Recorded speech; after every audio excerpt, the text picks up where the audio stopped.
Bienvenue dans ce voyage nocturne où l'histoire se déploie comme un tapis ancien, lentement déroulé sous la lueur d'une lune pâle, révélant les ombres et les lumières d'une époque oubliée.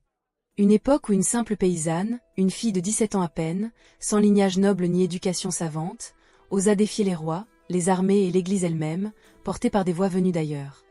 Avant de nous immerger dans cette légende rarement contée dans toute sa profondeur, avec ses mystères, ses souffrances et ses triomphes éphémères, pensez à vous abonner à la chaîne, à laisser un like dès maintenant car dans quelques instants, vos paupières deviendront si lourdes que le monde extérieur s'estompera comme un rêve dissipé. Fermez les yeux. Respirez profondément, laissez l'air frais de la nuit emplir vos poumons. Tout commence, doucement, inexorablement. Imaginez la France du début du XVe siècle, une France brisée, morcelée comme un vitrail éclaté sous les coups d'une tempête interminable. La guerre de 100 ans, ce conflit qui n'en finit pas, a commencé en 1337, il y a près d'un siècle, et il ronge le royaume comme une gangrène. Les Anglais, sous la bannière de leur roi Plantagenet, ont conquis de vastes territoires. La Normandie, berceau de leurs ancêtres, la Guyenne au sud-ouest, le Maine, l'Anjou, et même Paris, la capitale royale, est tombée entre leurs mains depuis 1420. Les Bourguignons, puissants du Xalier aux Anglais par vengeance et ambition, contrôlent l'est du royaume, la Bourgogne, la Picardie, la Champagne et menacent constamment les frontières. Le dauphin Charles, héritier légitime du trône, fils du défunt Charles VI surnommé le Fol pour ses crises de folie qui ont plongé le royaume dans le chaos, est relégué au sud de la Loire, dans des terres pauvres comme le Berry, la Touraine et le Poitou. On le raille dans les cours européennes. Le roi de Bourges, un monarque fantôme qui n'ose pas affronter ses ennemis, entouré d'une cour corrompue où les favoris comme Georges de la Trémoille, un homme obèse et avide, s'enrichissent sur les décombres du royaume. Les campagnes sont des déserts de misère. Les villages brûlent sous les raids des routiers, ces mercenaires sans maître qui pillent sans distinction, violents, tuant, emportant tout ce qui peut se vendre. Les champs restent en friche, envahis par les ronces et les orties. La famine rôde, aggravée par des hivers rigoureux où la glace fige les rivières et où les loups descendent des forêts pour attaquer les voyageurs isolés. Les impôts écrasent les survivants, prélevés par des seigneurs qui changent d'allégeance au gré des batailles. La peste, cette ombre noire qui a déjà décimé l'Europe en 1348, ressurgit par vagues, emportant des familles entières.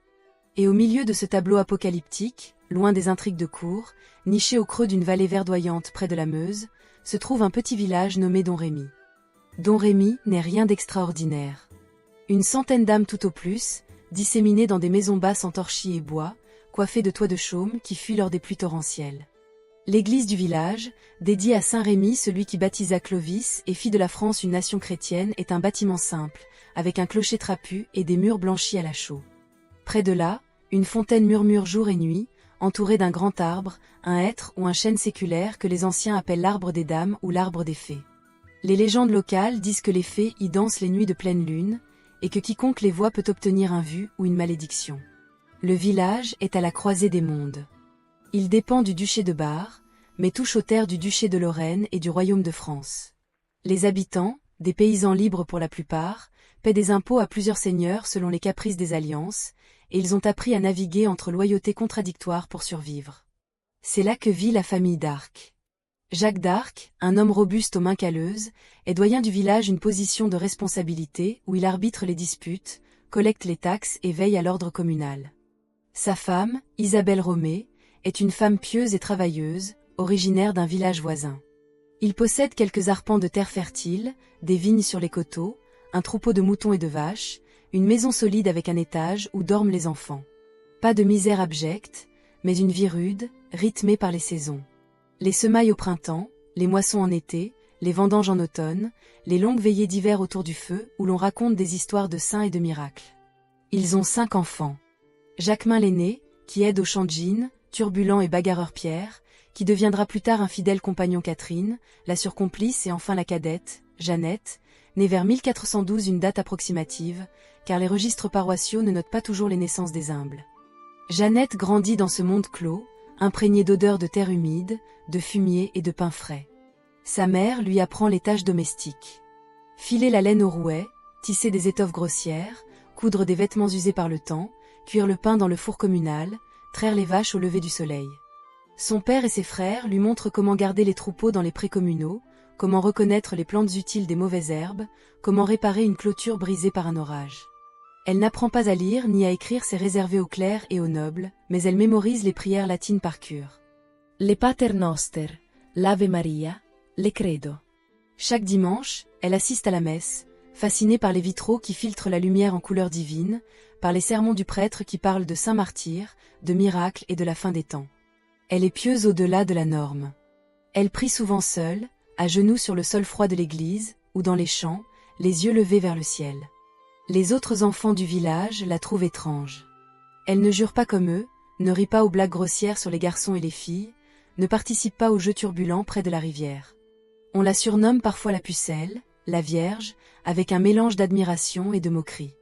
Elle danse pourtant sous l'arbre des fées lors des fêtes villageoises, mais même là, son regard semble ailleurs, comme si elle écoutait une musique que personne d'autre n'entend. Vers l'âge de 13 ans, peut-être en 1425, peut-être un peu plus tôt ou plus tard, tout change irrémédiablement. C'est un jour d'été ordinaire, chaud et lourd, avec le bourdonnement des abeilles dans les fleurs sauvages. Jeannette est dans le jardin familial, adjacent à l'église, occupée à cueillir des herbes ou à filer. Soudain, une lumière surgit, une lumière plus brillante que le soleil de midi, plus pure que l'or fondu, enveloppant tout d'une clarté surnaturelle. Et avec elle, une voix résonne, claire et douce, comme un écho venu d'un autre monde. « Jeanne, sois bonne et sage enfant. Dieu t'aidera. » Elle tombe à genoux, terrifiée. Son cœur bat à se rompre. Elle regarde autour d'elle. Personne. Juste cette voix, invisible, qui semble venir de partout et de nulle part. Les jours suivants, la lumière revient, et avec elle d'autres voix. D'abord Saint Michel, l'archange guerrier, apparaissant en armure étincelante, une épée de feu à la main, symbole de la lutte contre le mal. Puis Sainte Marguerite et Sainte Catherine d'Alexandrie, deux martyrs vierges dont les légendes circulent dans les prêches et les livres d'heures. Marguerite, victorieuse du dragon Catherine, savante qui défia les philosophes païens. Elle lui parle souvent, plusieurs fois par semaine, dans des lieux familiers. Le jardin, sous l'arbre des fées, près de la fontaine murmurante. Au début, les messages sont simples et pieux. Prie plus souvent, Jeanne. Va à la messe tous les jours si tu peux.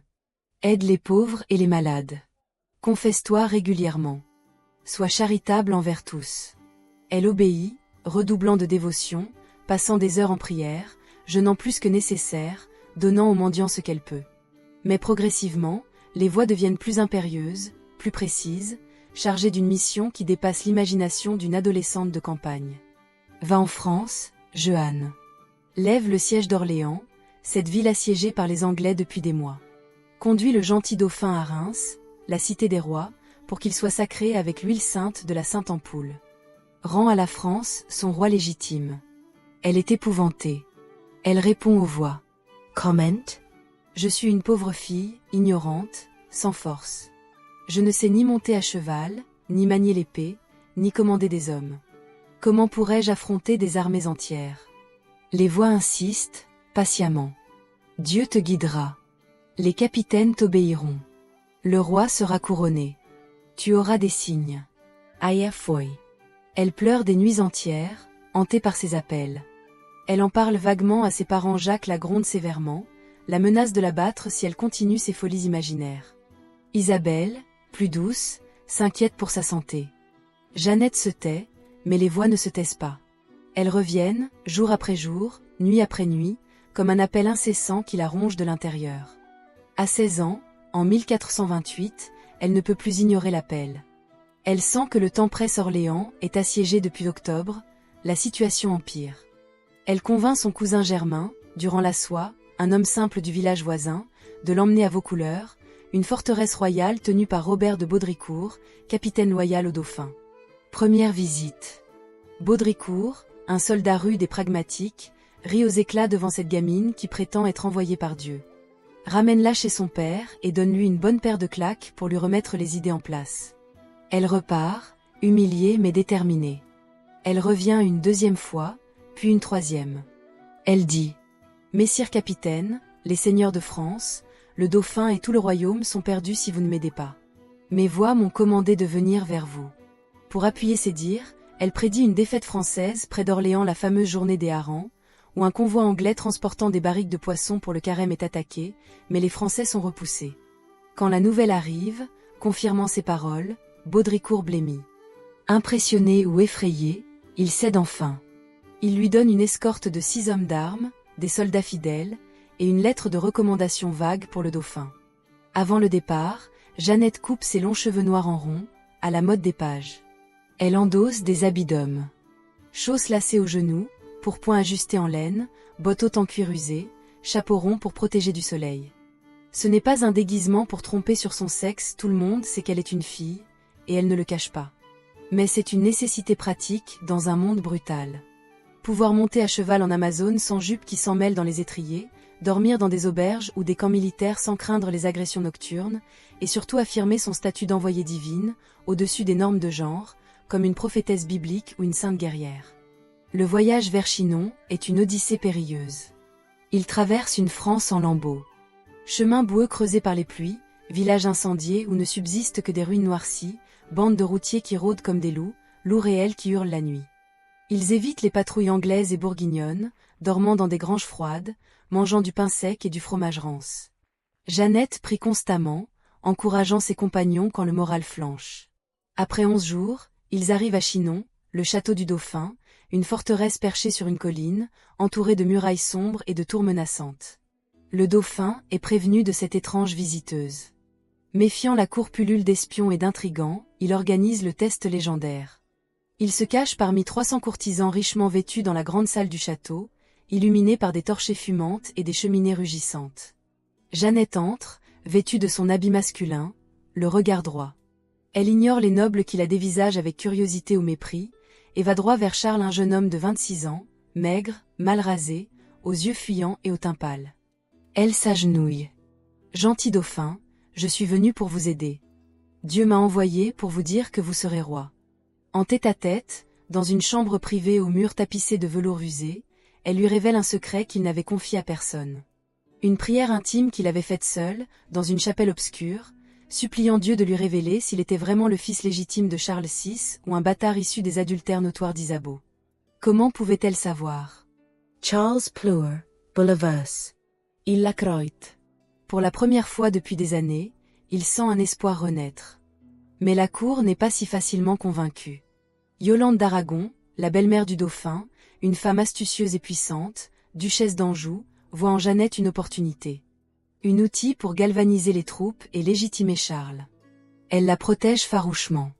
À l'inverse, Georges de la Trémoille, le favori cupide et jaloux, la hait viscéralement. Elle menace son influence et ses enrichissements illicites. Les théologiens et docteurs en droit de l'université de Poitiers sont convoqués pour l'examiner. Pendant 3 longues semaines, dans une salle austère aux murs de pierre froide, ils l'interrogent sans relâche. Question piège sur la théologie. D'où viennent vos voix? Ne pourrait-elle pas être l'œuvre du diable? Obéissez-vous à l'Église?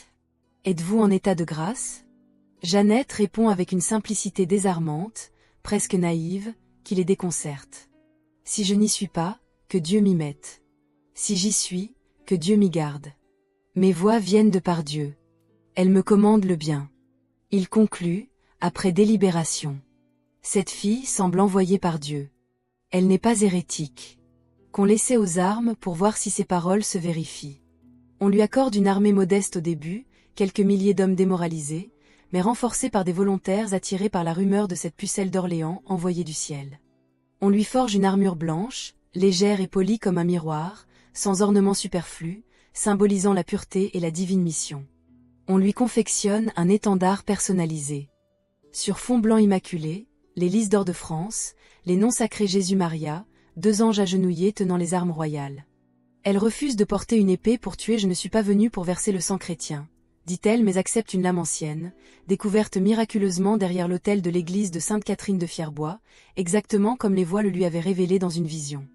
Orléans est assiégée depuis octobre 1428 par les Anglais sous le commandement de William de la Pole, comte de Suffolk. La ville, clé stratégique sur la Loire, est entourée de 13 bastilles, des fortins de bois et de terre qui bloquent tout ravitaillement. Les habitants mangent du rat, du chien, du cheval mort. La faim et les maladies déciment la population. Jeannette arrive le 29 avril 1429, traversant le fleuve sous le nez des Anglais, un exploit vu comme un miracle par les uns, une ruse habile des bateliers locaux par les autres. La population l'acclame comme une sainte descendue du ciel. Les soldats, épuisés, la surnomment la pucelle et reprennent espoir. Elle refuse de lancer l'assaut le dimanche suivant, par respect pour le jour du Seigneur. Nous combattrons demain, avec l'aide de Dieu. Mais dès le lundi, elle mène les troupes avec une énergie contagieuse. En 5 jours seulement, les bastilles tombent les unes après les autres. Saint-Loup après un assaut furieux les Augustins dans la confusion de la nuit les tourelles, le verrou principal, où elle est blessée à l'épaule par une flèche anglaise, elle l'arrache elle-même d'un geste déterminé, se fait panser avec du coton imbibé d'huile et de vin, et remonte à cheval en criant. Su aux Anglais. Ils sont à nous. Le 8 mai, les Anglais, démoralisés, lèvent le siège et fuient dans le désordre. Orléans est libéré. La nouvelle se répand comme une traînée de poudre à travers le royaume. Une miracle a eu lieu. C'est la première victoire éclatante, un tournant psychologique dans une guerre qui semblait perdue. Une paysanne de 17 ans a accompli en 1 semaine ce que des généraux chevronnés n'avaient pas réussi en 7 mois. Forte de ce succès, Jeannette veut pousser l'avantage. Aller à Reims pour sacrer le dauphin. Charles hésite, terrifié par l'idée de traverser des territoires hostiles.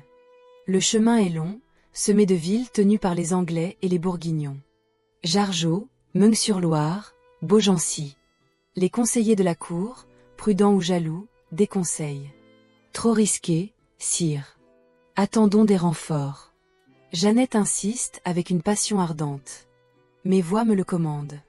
Allons hardiment, au nom de Dieu. Il nous donnera la victoire. Contre toute logique, Charles cède, emporté par l'enthousiasme populaire. C'est le début de la chevauchée légendaire, une campagne fulgurante qui défie les pronostics. Jargeau tombe après un assaut brutal où Jeannette est la première sur la brèche, étendard levé, criant des encouragements aux soldats hésitants. Meung capitule sans combat majeur. Beaugency suit, les défenseurs anglais se rendant face à l'élan français. Puis vient Patay, le 18 juin 1429. Une armée de secours anglaise, menée par John Talbot et John Fastolfe, est surprise et anéantie en moins d'1 heure. Les fameux archers anglais, invincibles à Azincourt et Crécy, n'ont même pas le temps de planter leurs pieux protecteurs. La cavalerie française les charge et les massacre. C'est l'une des plus grandes victoires françaises de toute la guerre de 100 ans, un massacre qui brise le mythe de l'invincibilité anglaise. Le 17 juillet 1429, dans la cathédrale de Reims, cette ville sacrée où les rois de France sont couronnés depuis Clovis, Charles VII est oint avec l'huile de la Sainte Ampoule, cette relique miraculeuse conservée dans l'abbaye de Saint-Rémy. Sous les voûtes gothiques immenses, illuminées par des centaines de cierges, l'archevêque pose la couronne sur sa tête. Les pairs de France, ou ce qu'il en reste, acclament.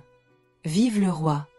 Jeannette est là, en armure blanche rutilante, étendard à la main, se tenant près du trône.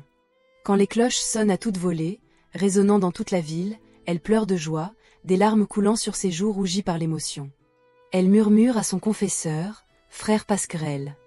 Maintenant, le roi est sacré. Ma mission est presque accomplie.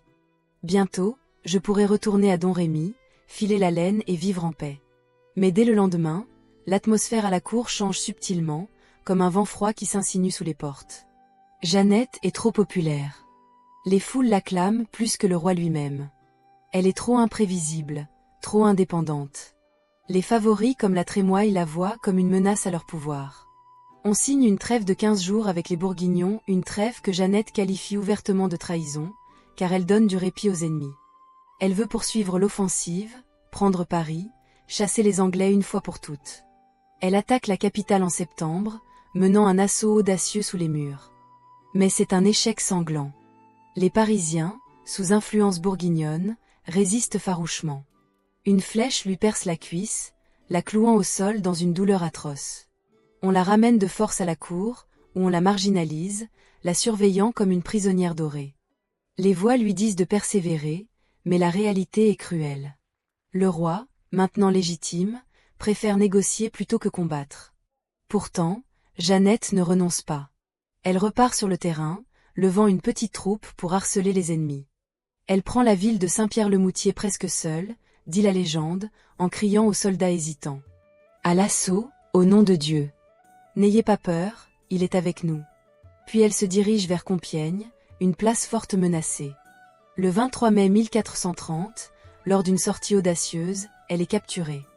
Un archer bourguignon l'attrape par son manteau d'or brodé, un vêtement luxueux offert par la cour, et la tire à bas de son cheval. Elle tombe dans la poussière, entourée d'ennemis hurlants. Les Bourguignons la vendent aux Anglais pour une rançon exorbitante. 10 000 livres tournois, une somme équivalente à plusieurs années de budget royal, preuve de la terreur qu'elle inspire. Les Anglais ne veulent pas d'une prisonnière ordinaire. Ils veulent la détruire, la discréditer, prouver que son succès n'était pas divin mais démoniaque. Ils la jugent non comme guerrière, mais comme sorcière, hérétique, relapse. Le procès s'ouvre à Rouen en janvier 1431, dans une salle sombre du château, sous la direction de Pierre Cochon, évêque de Beauvais, un prélat anglophile fanatique qui est les Armagnacs le parti du dauphin. 70 juges, docteurs en théologie, abbés, notaires, tous choisis pour leur partialité. Jeannette répond seule, sans avocat, enchaînée dans une cellule humide et froide. Les séances durent des heures, des jours, des semaines. Questions pièges sur la foi, l'Église, les voix. Vos voix vous ont-elles commandé de haïr les Anglais? Elle répond calmement. Je n'aime ni n'ai personne en particulier. J'aime Dieu, et je veux que la France soit délivrée des envahisseurs. On l'interroge sur son habit d'homme. Pourquoi portez-vous des vêtements masculins, contre les lois de l'Église? Elle réplique. Par nécessité, pour me protéger et accomplir ma mission. Quand je serai libre, je reprendrai la robe. Sur le diable. N'avez-vous pas signé un pacte avec Satan? Elle nie avec vigueur. Jamais. Mes voix viennent de par Dieu. Je les entends tous les jours, claires comme le jour. Malgré la torture morale, isolement, menaces, privation, elle tient bon pendant des mois. Le 24 mai 1431, sur le parvis de l'abbaye de Saint-Ouen, face à une foule immense et sous la menace imminente du bûcher, après des promesses mensongères de vie sauve, elle craque un instant et signe une abjuration temporaire, reniant ses voix. On lui rase la tête, on lui met une robe de femme, on la déclare hérétique repentie. Mais 3 jours plus tard, dans sa cellule, on la retrouve en habit d'homme. Pourquoi? Les gardes lui ont-ils volé sa robe pour la piéger? A-t-elle refusé l'humiliation ultime? A-t-elle entendu les voix lui reprocher sa faiblesse? Les chroniques divergent. Pour les juges, c'est la relapse, le retour à l'hérésie, un crime irrémissible puni de mort. Le 30 mai 1431, à l'aube, on la conduit place du Vieux Marché à Rouen. Elle a 19 ans. La foule est dense. Soldats anglais triomphants, bourgeois curieux, clercs satisfaits. On l'attache à un poteau sur un tas de bois et de paille. Elle demande une croix. Un soldat anglais, ému malgré lui, en fabrique une grossière avec 2 bouts de bois croisés. Elle l'embrasse avec ferveur, la serre contre sa poitrine comme un talisman. Le bourreau allume le feu. Les flammes montent, léchant ses pieds, puis ses jambes. La fumée l'étouffe. Elle crie Jésus. Plusieurs fois, d'une voix déchirante qui traverse la place. Puis un dernier Jésus. Étouffe. Puis le silence. Le vent emporte la fumée âcre. Il ne reste qu'un corps calciné. Les cendres sont jetées dans la Seine pour qu'aucune relique ne survive, pour que personne ne puisse vénérer cette sorcière. 25 ans plus tard, en 1456, une fois les Anglais chassés et Charles VII fermement sur le trône, un procès en réhabilitation est organisé. On auditionne des témoins, on examine les actes. On conclut à l'iniquité flagrante du premier procès. Partialité des juges, absence d'avocats, pressions illégales, torture morale. La condamnation est annulée. Jeannette est innocente. En 1920, 5 siècles plus tard, l'Église catholique la canonise officiellement. Sainte Jeanne d'Arc, patronne de la France, des soldats, des prisonniers. Et pourtant, derrière la Sainte Immaculée, derrière l'icône nationale, se cache une jeune fille terriblement humaine, vulnérable, complexe. Impatiente comme une adolescente qui veut tout de suite elle traite les capitaines hésitants de lâches et de traîtres quand ils refusent ses plans audacieux. Colérique parfois, explosant en reproches contre le roi qui négocie au lieu de combattre. Elle pleure souvent. De joie au sacre, de rage devant les trahisons, de peur dans sa cellule. Elle a peur du feu, elle l'avoue au procès, tremblant à l'idée de la douleur. Elle signe l'abjuration un instant, terrifiée par les flammes, puis la reprend, préférant mourir plutôt que trahir ses voix. Une adolescente qui porte seule le poids écrasant d'une mission qu'elle croit divine, face à un monde d'hommes qui la haïssent pour son succès, la désirent pour sa jeunesse, la manipulent pour leurs ambitions, la craignent pour son charisme, ou l'admirent en secret pour son courage. Elle n'a pas tout gagné. Elle n'a pas pris Paris, cette ville qu'elle assiégea en vain. Elle n'a pas fini la guerre, celle-ci durera encore 22 ans, jusqu'à la bataille de Castillon en 1453. Mais sans elle, pas de sacre à Reims, ce rituel millénaire qui légitime les rois de France. Sans ce sacre, Charles VII serait resté un dauphin contesté, sans autorité pour unir les seigneurs. Sans cette légitimité, la France aurait pu se dissoudre en une mosaïque de duchés rivaux, devenir une simple province de l'Empire anglo-bourguignon, et l'histoire de l'Europe en aurait été changée à jamais. Les théories sur ces voies abondent. Pour les croyants, c'était Dieu lui-même, ou ses saints, qui parlaient à travers elle. Pour les historiens modernes, peut-être une épilepsie temporale avec hallucination auditive, un trouble neurologique amplifié par le stress d'une enfance en temps de guerre, ou un syndrome de stress post-traumatique, nourri par les récits de massacres et d'invasions entendus dès le berceau. Peu importe. Pour elle, c'était réel, absolu, indiscutable. Et cette foi a déplacé des montagnes. Son héritage est immense, multiforme. En France, elle devient le symbole de la résistance nationale. Pendant la Révolution, les républicains la voient comme une fille du peuple contre les tyrans sous Napoléon, un modèle de patriotisme pendant la Seconde Guerre mondiale, la résistance l'invoque contre les occupants allemands, tandis que Vichy la récupère pour son nationalisme conservateur. Aujourd'hui, elle est une icône féministe, une femme qui brisa les chaînes du genre, une sainte laïque pour les athées, une martyre pour les croyants. Des statues d'elle ornent les places, des films la dépeignent de Dreyer à Besson, des livres dissectent son procès. Mais au-delà des mythes, elle reste cette jeune fille de Don Rémy, écoutant des voix dans un jardin, changeant le monde sans le vouloir vraiment. Ce soir, alors que vous glissez inexorablement vers le sommeil, emportez cette image avec vous. Une silhouette menue en armure blanche, debout sur les remparts d'Orléans battus par le vent, étendard claquant comme un défi au ciel, face à une armée qui recule pour la première fois depuis des décennies. Une enfant qui dialogue avec l'invisible dans un jardin fleuri, et que l'invisible Dieu, le destin, ou son propre génie semble écouter attentivement. Une condamnée de 19 ans qui, jusqu'à la dernière seconde, refuse de renier ce qu'elle a entendu près de la fontaine murmurante de son village natal. Elle n'était pas parfaite. Elle était têtue comme une mule, doutant parfois de tout sauf de ses voix. Elle commit des erreurs tactiques, comme l'assaut précipité sur Paris. Elle fut naïve face aux intrigues de cour. Mais elle eut une foi si absolue, si brûlante, qu'elle força un royaume entier à y croire un instant, changeant le cours d'une guerre centenaire non par la force des armes seules, mais par la puissance d'une conviction inébranlable. Bonne nuit. Que vos rêves soient peuplés de cloches de cathédrale sonnant le sacre, d'une lumière plus forte que le soleil enveloppant un jardin paisible, d'une voix douce et insistante qui murmure dans le noir. Va, Jehanne, Dieu t'aidera. Va, et n'aie pas peur. Si ce murmure étendu vous a touché, s'il a fait vibrer quelque chose en vous au cœur de la nuit, dites-le en commentaire. Partagez quelle autre figure historique vous aimeriez entendre ainsi, déployée dans la pénombre, avec tous ses secrets et ses ombres. Abonnez-vous à la chaîne, activez les notifications pour ne pas manquer les prochains voyages. Mettez un like pour soutenir ces récits qui tissent le passé au présent. Dormez profondément, enveloppés dans le silence de la nuit. À demain pour une autre histoire qui attend patiemment dans l'ombre, prête à se révéler.